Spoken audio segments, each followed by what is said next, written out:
नमस्कार। आज मैं आप लोगों को लेकर चलता हूं पूर्वी चंपारण के एक ऐसी ऐतिहासिक विधानसभा की तरफ जो इतिहास के पन्नों में अंकित रहा है। वह जगह है चिरैया विधानसभा, जो चंपारण के पूर्वोत्तर क्षेत्र पर स्थित है। और हम यहाँ रूबरू होंगे चिरैया विधानसभा के संभावित राजद प्रत्याशी सुनील कुमार सिंह जी से, जिनसे हम जानना चाहेंगे चिरैया विधानसभा में क्या समस्याएं हैं, यहाँ के लोगों के बीच, यहाँ के जनता और जनप्रतिनिधि के बीच क्या रिश्ता है। इन तमाम बातों से रूबरू होने के लिए आज हम आप सबको मिलाते हैं सुनील जी से। श्रीमान, हमारे बिहार अब तक चैनल में आपका स्वागत है। सबसे पहले आप हमारे दर्शकों को अपने बारे में बताएं। मैं सुनील सिंह चिरैया विधानसभा के गंगा पीपर गांव से आता हूं। मैं पहली बार 2001 में राघोपुर पंचायत से मुखिया बना। दूसरी बार 2011 में फिर मैं यहां से मुखिया बना और जनता का सेवा किया, आज भी करते हैं। और रहा विधानसभा चुनाव की बात, तो यह लड़ना इसलिए आवश्यक है कि हाँ, आज तक जितने भी जनप्रतिनिधि हुए किसी ने जनता की बात नहीं सुनी और यहाँ बहुत सी समस्याएं हैं जो अभी भी हैं।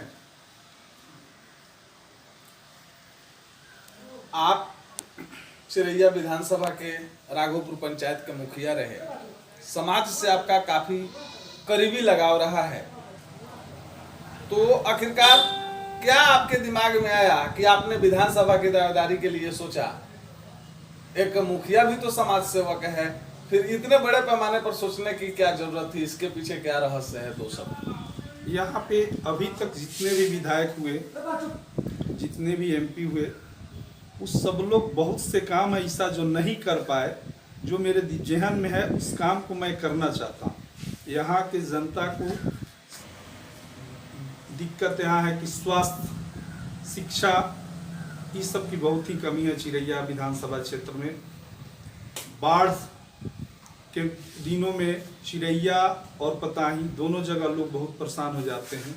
बहुत से सड़कें हैं जो टूट जाती है, प्रखंड मुख्यालय से अलग हो जाती है, वहाँ पे लोग को आने जाने में काफ़ी कष्ट होता है।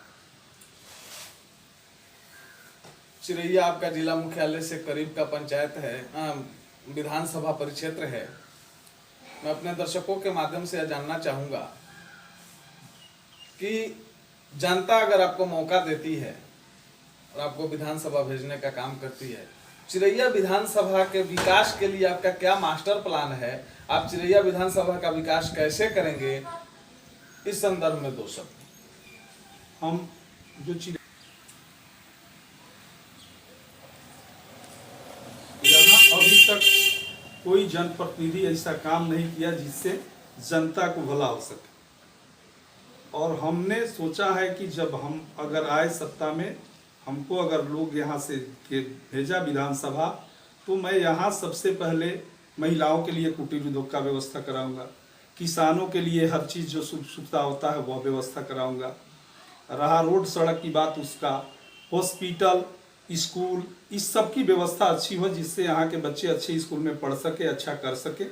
हर किसान उस ढंग से अपना ये करे जिससे उसको बेनिफिटेड हो, वह बेनिफिट कमाए और अपना कृषि कार्य करे। बाहर जाना आना लोगों का बंद हो, इसके लिए यहाँ व्यवस्था किया जाए जिससे सब लोग अपने घर पे रह के सब काम कर सके और अपने घर पे रहे। चिरैया विधानसभा और खासकर आपके चिरैया का प्रखंड मुख्यालय का जो आजू बाजू का परिक्षेत्र है, यह बहुत ही ऐतिहासिक रहा है। वैसे तो ऐतिहासिक पूरा विधानसभा ही है आपका, पताही से लेकर चिरैया तक, लेकिन मैं आपको लेकर के चलूंगा चिरैया की, खास चिरैया के तरफ, जहां गांधी जी ने अपना पांव रखा था और चंपारण में आकर के उन्होंने आंदोलन की शुरुआत की थी। उस तरफ मैं लेकर के आपको चलूंगा कि यहाँ के इतिहास पर आप दो शब्द बताएं।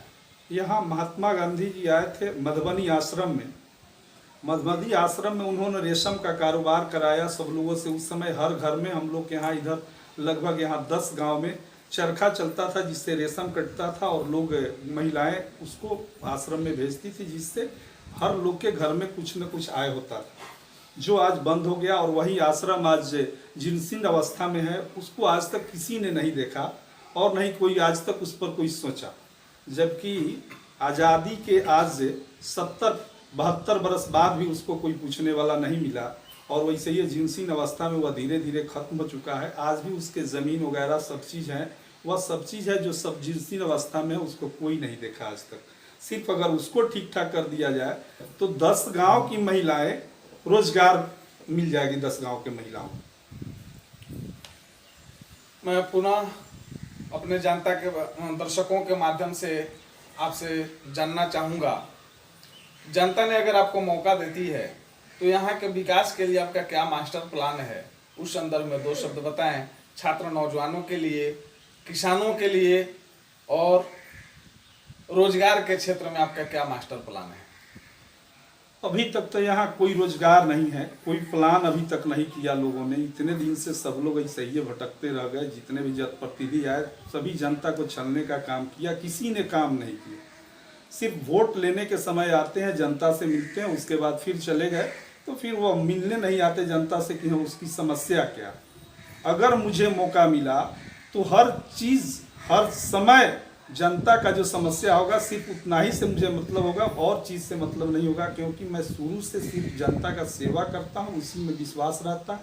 आज भी मैं करता हूँ, कल भी करूँ। जनता और जनप्रतिनिधि की दूरियों को आप किस तरह आंकते हैं, ये बताएं। और जनता और जनप्रतिनिधि में क्या दूरी रहना चाहिए, इस संदर्भ में 2 शब्द। जनता और जनप्रतिनिधि में दूरी तो होना ही नहीं चाहिए।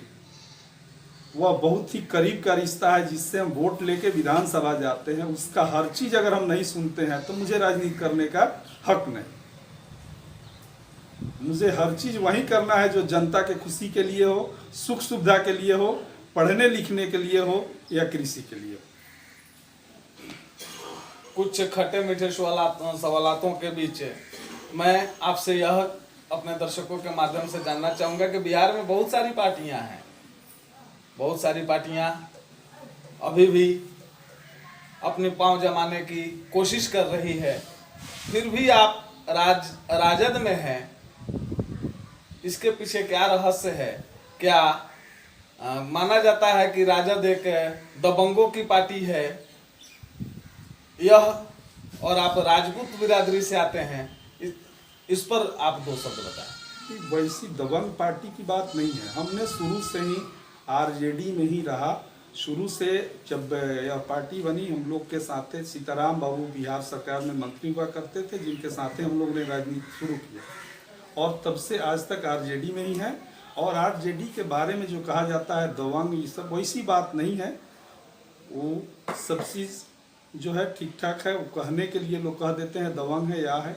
हमने लालू यादव के समय इसलिए शुरुआत में पार्टी में आया कि गरीब दलित मजदूर का शुरुआती में लालू यादव ने जो जिस ढंग से लेके चला, आज भी वही स्थिति है। आज भी दलित मजदूर सब लोग लालू यादव के साथ ही हैं और उसमें विश्वास करते हैं। विधानसभा का समीकरण क्या है, इस संदर्भ में 2 शब्द।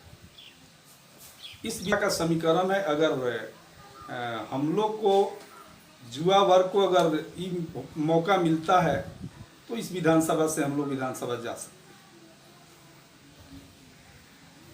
आप अपने परिक्षेत्र के यानी चिरैया विधानसभा के छात्र नौजवान और खासकर युवा वर्ग और किसानों को क्या संदेश देना चाहते हैं?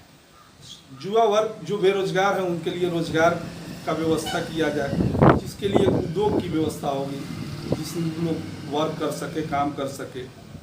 महिलाओं के लिए कुटीर उद्योग की व्यवस्था होगी, जो अपने घर में रह के कुछ कर सके।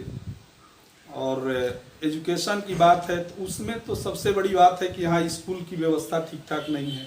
स्वास्थ्य विभाग जीर्णशीर्ण अवस्था में हर जगह, जिसका व्यवस्था ठीक ठाक कराया जाए। कहीं ढंग का स्वास्थ्य विभाग है, स्वास्थ्य केंद्र नहीं है जहाँ पे 10-20 मरीज रखा जा सके, जिसका इलाज हो सके, वो सब की व्यवस्था कराएं।